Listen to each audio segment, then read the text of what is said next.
Doctor ने एक बार बक्सर से आरा आने के दौरान प्रेतों से साक्षात्कार से संबंधित एक आपबीती कहानी सुनाई थी। उन दिनों वे छपरा सदर अस्पताल से पदस्थापित थे।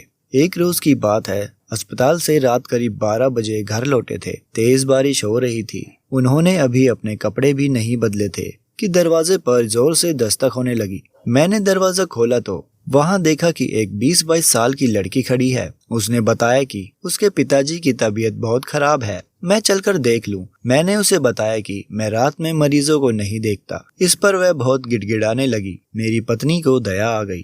उसने कहा कि इतना कह रही है तो जरा जाकर देख लीजिए। मैं अनमना सा बाहर निकला, अपनी कार निकाली और उसे बैठने का इशारा किया। सुनसान सड़कों से होते हुए हम शहर के 5-7 किलोमीटर दूर एक कस्बे में पहुंचे। वहां आबादी से कुछ पहले ही एक मकान के बाहर रुके। लड़की ने मेरा बैग उठाया और मुझे लेकर अंदर गई।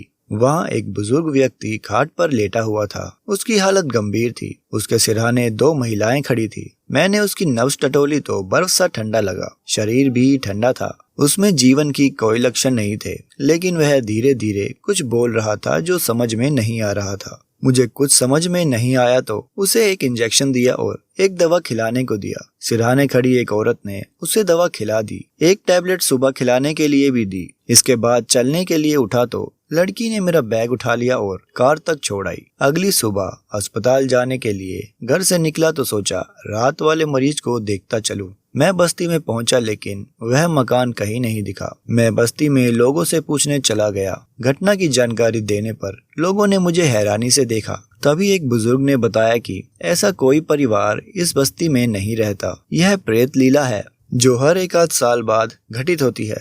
वह एक भूतिया खंडर है।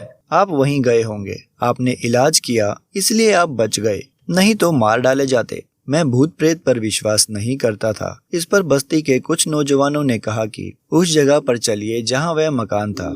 मैं 2-3 लोगों को लेकर वहां पहुंचा तो वहां पूरी तरह खंडर था। उसमें मकड़े का जाल भरा हुआ था। काफी गंदगी थी। वहां मेरा कार के पहिए का निशान भी था और उस खंडर में मेरा लगाया हुआ इंजेक्शन और दवा पड़ी थी। मैं चुपचाप वापस लौट आया। घर पर पत्नी और बच्चों को यह बात नहीं बताई। कुछ महीनों बाद मेरा तबादला हो गया। दूसरे शहर में जाने के बाद पत्नी और बच्चों को उस रात की घटना की पूरी जानकारी दी। आज भी उस रात की बात याद आने पर डर लगता है। दोस्तों, इसी तरह की हॉरर स्टोरीज सुनने के लिए हमारे चैनल के साथ जुड़े रहिए और